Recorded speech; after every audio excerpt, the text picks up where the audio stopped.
મહેસાણામાં 13 થી 17 વર્ષની 341 દીકરી સગર્ભા થવાનો મામલો. એસપીજી દ્વારા આ મામલે સીએમને પત્ર લખવામાં આવ્યો.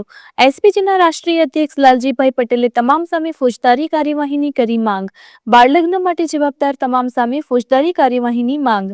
સમગ્ર રાજ્યમાં આ મામલે તપાસ કરવામાં આવે. સીએમને પત્ર લખ્યો છે, જે દીકરીઓ સગર્ભા છે 341 મામલે પત્ર લખીને શું માંગણી કરી છે? આજે મુખ્યમંત્રી સાહેબને અમે એવી રજૂઆત કરી છે કે મહેસાણા જિલ્લાની અંદર એક વર્ષની અંદર 341 દીકરીઓ જે 13 થી લઈને 17 વર્ષની ઉંમર છે, એટલે બાળ વિવાહ કરેલા હોય એવી દીકરીઓ ગર્ભવતી થયેલી છે. એટલે કેવડી મોટી ઘટના કહેવાય.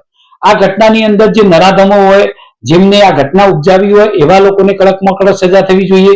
આજે જયારે દીકરી ગર્ભવતી થાય અને ડોક્ટર પાસે જઈ હોય તો ડોક્ટરને એટલીસ્ટ ખબર પડે, કારણ કે આપણે દીકરી કહીએ છીએ અને બાળ વિવાહ કહીએ છીએ.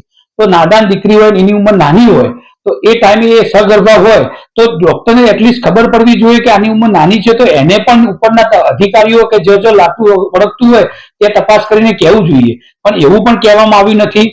તો મારે સરકારશ્રીને અને મુખ્યમંત્રીશ્રીને, ગૃહમંત્રીને વિનંતી છે કે આ 341 દીકરીઓ જો ખાલી મહેસાણા જિલ્લાની અંદર 13 થી 17 વર્ષની સગર્ભા થઈ હોય, જે બાળ વિવાહ કરેલા હોય, તો આખા ગુજરાતની અંદર ખરેખર ન્યાયી તપાસ કરવામાં આવે તો કેટલા આવા બાળ વિવાહ થયેલા હોય, કેટલી દીકરીઓ ગર્ભવતી હોય. જો એક જિલ્લામાં 341 હોય તો મારા મુખ્યમંત્રી અને ગૃહમંત્રીને વિનંતી છે કે આ કેસની અંદર જેટલા પણ બાળ વિવાહ થયા હોય, એમના સાસુ સસરા હોય, એમના પિતા હોય કે ડોક્ટર હોય કે જવાબદાર જેટલા પણ લોકો હોય, એમના ઉપર પોસ્કોની કલમ લગાવી અને કડકમાં કડક સજા થાય એવી ફોજદારી ફરિયાદ કરવી જોઈએ અને કડકમાં કડક સજા કરવી જોઈએ. એવો મેં આજ મુખ્યમંત્રીશ્રીને લેટર લખવામાં આવ્યું છે.